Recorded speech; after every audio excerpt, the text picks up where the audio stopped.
अस्सलाम वालेकुम स्टूडेंट्स, आज का टॉपिक है इलेक्ट्रॉन एफिनिटी। इसकी डेफिनेशन, इसका क्वेश्चन क्या आएगा पहले वो लिख लें।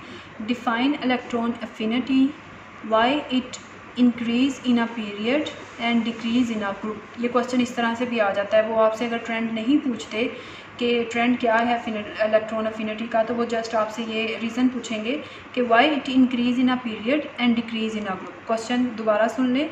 Define electron affinity, why it increase in a period and decrease in a group. सबसे पहले इसकी डेफिनेशन देखते हैं और एफिनिटी का मतलब देखते हैं। एफिनिटी का मतलब होता है अट्रैक्शन। एफिनिटी का मतलब क्या है? अट्रैक्शन। तो डेफिनेशन इसकी क्या है? The amount of energy released when an electron is added up in the outermost shell of an isolated gaseous atom is called electron affinity।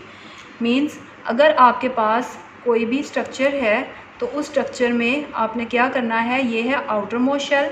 Inner shell में ड्रॉ, चलो ये भी कर देती हूँ साथ। ये है इनर शेल।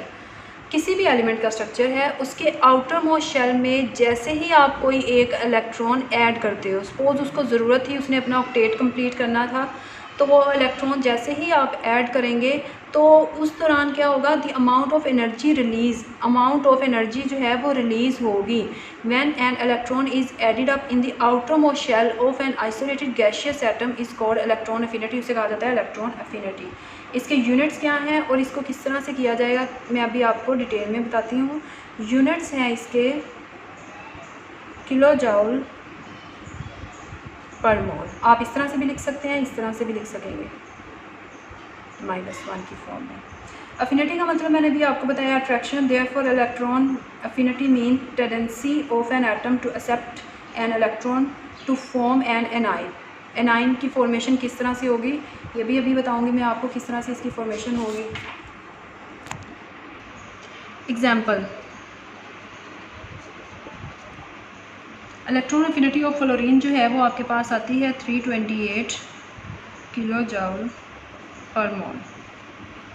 किस तरह से? 1 mole of fluorine release 328 kilo joule of energy to form 1 mole of fluoride ion. किस तरह से आएगा आपके पास? ये है आपके पास फ्लोरीन, इसने क्या किया, अपना ऑक्टेट कंप्लीट किया एक इलेक्ट्रॉन लेने से। जैसे ही इसने एक इलेक्ट्रॉन ऐड हुआ तो आपके पास क्या हुआ, ये आपके पास आयन बन चुका है। और इसको किस तरह से शो करेंगे, कितनी एनर्जी रिलीज़ हुई, तो ये आपके पास del H is equal to -328 kilo joule पर मोल। अब इसको आप लोग, इसका फ्लोरीन का जो है एटॉमिक नंबर है 9। मैं आपको शेल ड्रॉ करके दिखाती हूँ।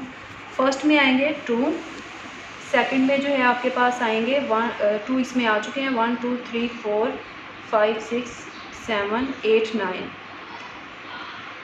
9 कंप्लीट हो गए। अगर आप आउटर मोस्ट शेल में देखें 1 2 3 4 5 6 7 है, इसको एक इलेक्ट्रॉन चाहिए, यानी एक इलेक्ट्रॉन ये ऐड करवा सकता है। तो जैसे ही ये इलेक्ट्रॉन लेगा तो इलेक्ट्रॉन लेने से अमाउंट ऑफ एनर्जी रिलीज़ होगी, इलेक्ट्रॉन एफिनिटी, और इलेक्ट्रॉन ऐड होके क्या हो जाएगा, आपके पास इसका ऑक्टेट कंप्लीट हो जाएगा। तो एनाइन की फॉर्मेशन होगी, जो अभी आपको मैंने बताया कि किस तरह से एनाइन की फॉर्मेशन होगी। इस तरह से मैंने आपको क्लोरीन का भी बताया था, उसका 17 है, तो आप उसको ड्रॉ करके देखें कि 17 में आउटर मोस्ट शेल में कितने इलेक्ट्रॉन आएंगे और कितने ऐड करने की एबिलिटी रखता है।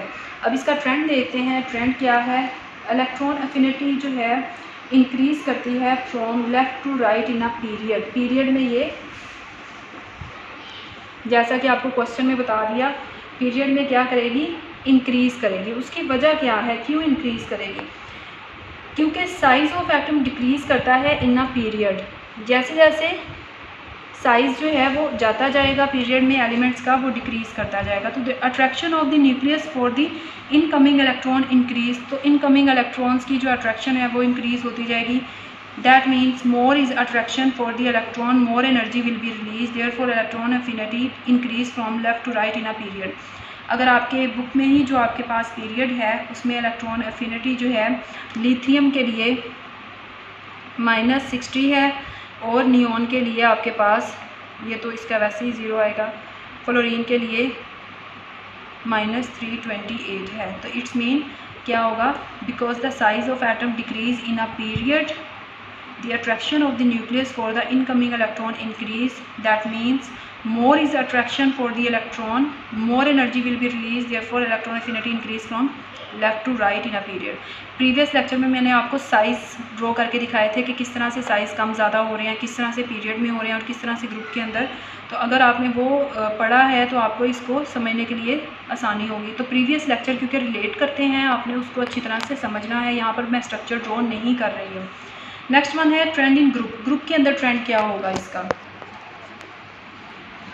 तो ग्रुप में इसका ट्रेंड है electron affinity values decrease from top to bottom, decrease करेगी। रीज़न क्या है?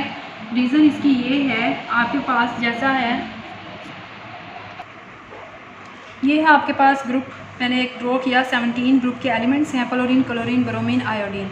अगर यहाँ पर देखें तो इसका 9 है एटॉमिक नंबर और इसका है 53। तो आप इसके स्ट्रक्चर अगर ड्रॉ करें शेल्स में तो फ्लोरीन से आयोडीन तक स्ट्रक्चर जो है वो शेल्स में इजाफा होता है।